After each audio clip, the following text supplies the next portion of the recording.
అసలు పర్మిషన్ లేకుండా ఒక బిల్డింగ్ కట్టన్నారంటేనే it's failure of the system.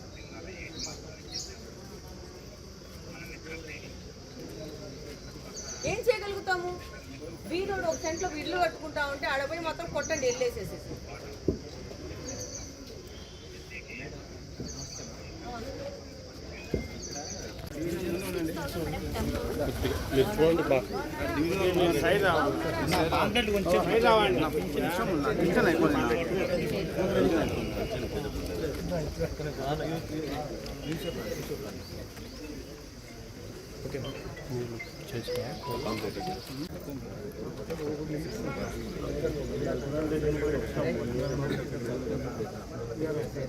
Sir bus centres మన చేతుల్లో ఉంటాయా? బస్ స్టాండ్ మధ్యలో 8:30 తర్వాత ఇళ్ళలో తీసుకొచ్చి మేడం సంజయ్ చెప్పారు కదా కానీ ఇక్కడ నీట్ చేస్తారు.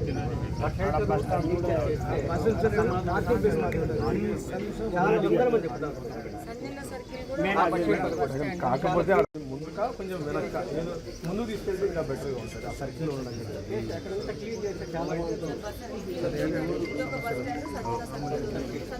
రోడ్ ఇచ్చిన కడపలోనే పెట్టాలి అని చెప్పేసి మొండికేసేసి ఆ వై జంక్షన్ నుంచి ఆ రోడ్ నుంచి నుంచి సంజన సర్కిల్ నుంచి ఈ రోడ్డు వరకు 6 కోట్ల డబ్బులు తెచ్చి అక్కడ పెట్టుకున్నాం.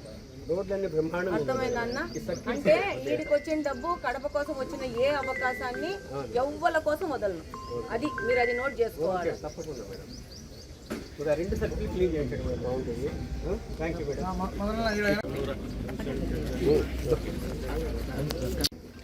పాంప్లెట్ బాబు అమ్మా చెరుపల్లి మరమ్మా మేడం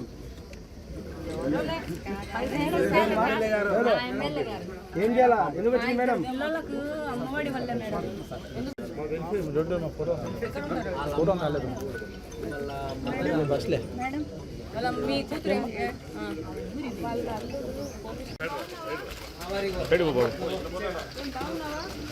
లాస్ట్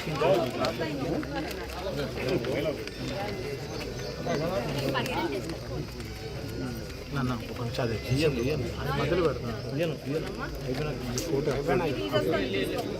అప్లోడ్ చేసుకుంటే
ఈరోజు ఆగస్టు 1వ తేదీ ఎన్టీఆర్ భరోసా పింఛన్ కార్యక్రమము పండుగల కడప నియోజకవర్గంలో జరుగుతూ ఉంది.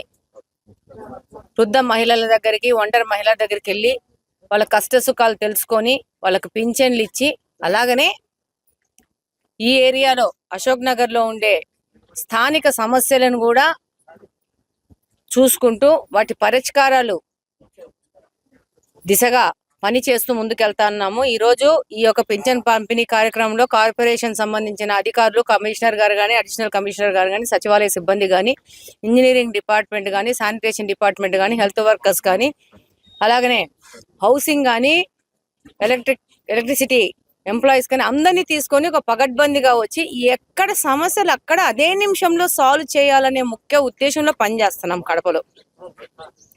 ఈ దినము మా మీడియా సోదరుడు శేఖర్ నా దగ్గరికి ఇక్కడ ఒక కాలువ ఉంది, బైపాస్ దగ్గర నుంచి వెళ్తా ఉందక్క, దాన్ని క్లీన్ చేయాలని చెప్పేసి ఒక 4 రోజుల క్రితం నాకు వచ్చి చెప్పడం జరిగింది. ఈ రోజు ఈ కార్యక్రమము అదే పనిగా శేఖర్ కోసం ఇక్కడ పెట్టుకోవడం జరిగింది. వచ్చి ఈ కాలువను కూడా పరిశీలించడం జరిగింది. కమిషనర్ గారితో మాట్లాడి రేపు సోమవారం నుంచి కాలువని బైపాస్ కానించి లాస్ట్ వరకు కంప్లీట్ గా cleaning programme, silt cleaning programme, అలాగనే మలేరియా డిపార్ట్మెంట్ దగ్గర నుంచి తీసుకొచ్చేసి కంప్లీట్ గా క్లీన్ చేస్తాము. అలాగనే మొత్తం రేపటి నుంచి అశోక్ నగర్ లో గ్యాంగ్ వర్క్ పెట్టి ఈ యొక్క కాలువలు, మురికి కాలువలు అన్ని క్లీనింగ్ ప్రోగ్రామ్ పెట్టినాము. మేము గెలిచినప్పటి నుంచి ఎక్కడ పోయేసి డోర్ టు డోర్ విజిట్ చేసినా కూడా అక్కడున్న సమస్యలను గుర్తించి అక్కడికక్కడే పరిష్కార దిశగా పనిచేస్తున్నామని నియోజకవర్గ ప్రజలకందరికీ తెలియజేస్తా ఉన్నాము. మాతో అధికారులు ఇంకా బాగా సహకరిస్తే ఇంకా పెద్ద ఎత్తున కార్యక్రమాలు చేస్తూ ముందుకు పోతాము. మేము అధికారులు పనిచేయడం ఒక ఎత్తు అయితే ప్రజలు మాతో సహకరించాల్సిన అవసరం ఉంది. అది వాళ్ళకి 100% వాళ్ళ బాధ్యత ఉంది.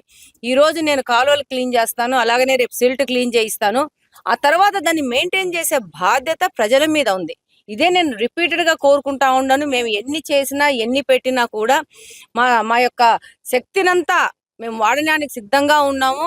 దాంతో పాటు మీరు కూడా కొంచెం అవేర్నెస్ తో వచ్చేసి ఈ కాలువలలో డ్రై వేస్ట్ వేయడం కానీ, కాలువలు పూడిపోయే విధంగా ప్రవర్తించడం కానీ, దాంట్లో చెత్తలు వేయడం కానీ చేస్తే నేను కాదు కదా, ఆ భగవంతుడు వచ్చినా కూడా ఏ విధమైన సొల్యూషన్ ఇవ్వలేరు కడప నగరానికి. కాబట్టి మీరు మా అంత బాధ్యతగా ముందుకు వస్తేనే దీన్ని మనం మేనేజ్ చేసుకోగలుగుతామని చెప్పి తెలియజేసుకుంటూ జై తెలుగుదేశం, జై హింద్.